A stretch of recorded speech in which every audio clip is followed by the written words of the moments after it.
I think at the ministry level, they're looking down on us and they're not exactly sure what it is we're doing.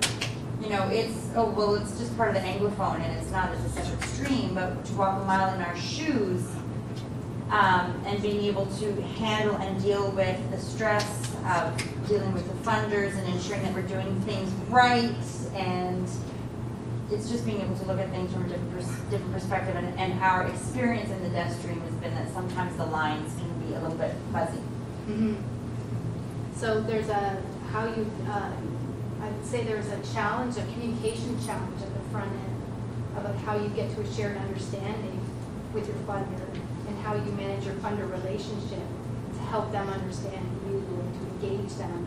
And I see the things that you folks at DLI do to do this, your autism workshops and things that you try to engage your stakeholders in to increase the success of how organizations can work with you. And I think that's a perfect example of a risk management strategy in the program, in the project.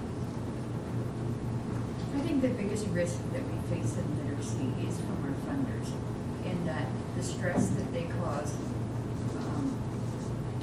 to all of us is driving people out of the field and keeping us sometimes from doing our best work because we're so worried about how it will be perceived or what the impact of doing something new will be if our funders find out or don't or disagree. This is more the thing, like one field consultant will be happy about something and another field consultant will say, but you can't do that. And so the stress that impacts, that's the worst risk that we face in literacy right now, I think, is that we're all going to be driven into our graves because Well, can I ask you two questions about that? One is, if you were to talk about the control you have over that risk, would you say that that's a low, medium, or high level of control? Is it a low control? I would say it's pretty high control. I think it's very high. High would mean that you can control it. Low would mean that you can't. Okay, then you can't control. You can't control it. Oh, sorry. You can control it. But you have to meet their needs and be satisfied with it. It's high risk for us, so it's how to really put it out there and how to make it happen. Should we change it? Should we keep it? You have to meet their needs first. You can't meet the funders' needs first necessarily. So therein lies the stress. So it's with the responsibility. If we can have a really specific example, do you remember the very smooth talking fellow who runs OLES? Great presentation, and everyone was really nice and very polite. And when you looked at that chart that he put up on the wall, and he had the columns, 3 of them, where if you take somebody into the program who's almost there, you can have a lot of success immediately, which I think in our jargon is educate the best and forget the best, which is like forget the seniors, forget the dropouts, the ones who require a lot of assistance, where you would get the most tail. Anyway, but that's a mission drift, I think, on behalf of the federal government, which we are absolutely affected by. And I can understand when Scott, one of his presentations said, if we don't do something right away, China's going to eat our lunch, and we don't have really, really good ways of educating people, so we have this workforce. That's going to happen very quickly. So I understand the motivation of the federal government to make that shift towards educating the best and get the best.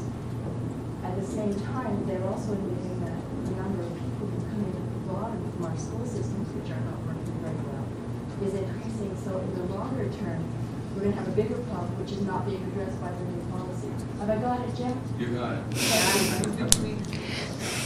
It's certainly a very, very challenging issue. And how I think that the art of risk management around working with your funders is a challenging one. And I think it's something that other literacy organizations can learn from each other from, and they can also use their support organizations to try to tackle some of those challenges. It points towards the fact that that's an extremely low, we have a low capability of doing anything about it. Witness the fact that nobody challenged the guy, right? We don't want to risk our funders That's because you're Canadian and very polite. Yes. Well, just a comment on this scenario here. Yeah. I think it's a little old because of NOS, but Oh. I've been in the field a long time, and I think that we are not allowed to give service to students who are currently attending school. Mm. So it's, in terms of TCU and NOS or OLS nowadays, I think that's still the law. I wonder if this would make them, maybe they're not being funded for this No, I think program. they're being funded by United Way, who would not have those laws. for Yeah. them, or City other of Toronto. fundraising things, they could do as they please, but I don't think that this is, I don't think that TCU or NOS would tolerate them Yeah. providing service to in-house students in Yeah. schools, am I right? Yeah, that's not the point here, because they get funding from a variety of locations. Yeah. And they have specific programs within their house. That's their sort of Sometimes master list of funded funders. By organizations that don't mind, they don't work with adults. But the risk is that they take away resources from their core funding. That's right. Yeah. Their core programs, including volunteers, and probably they're using their liability insurance to cover part of this, or maybe. Yeah. And so, they're taking risks that, Sorry. that would be a program I would love to do, but it's one that my staff would probably say, are you out of your mind? Sorry, back here. From my understanding, I heard you say that they were partnering with somebody else. Yeah. So they may or may not be the lead partner. Now, being from TCU funded and thinking of my learners and thinking of how, wow, if I could get them more involved in volunteering, and then the experiences that they had while they were volunteering, if I could partner with somebody to do that, Yeah. and yeah, I may actually have to put some of my time into going out to see what are they doing, how are they performing, bringing that stuff back, using it in the classroom. How could this go better? Mhm. TCU funding is going, that's exactly, these are work skills. Yeah. Workplace, workforce skills that they're learning while they're volunteering. Yeah. Everybody's happy. Yeah, and that's a great example of innovation, about thinking a bit outside the box, about that integration between academic upgrading, the personal and motivating interests of youth, and trying to take that and make the application a workplace. To me, that's where magic really happens, when you can connect the dots that way. Now, I think we're close to the end here, and I have to apologize because I think I'm at halfway, and there's a lot of material in the slide deck that I think you'd find quite valuable, and I apologize I didn't make it all the way through. There's also some handouts on the table. Okay, don't worry about it. Go ahead.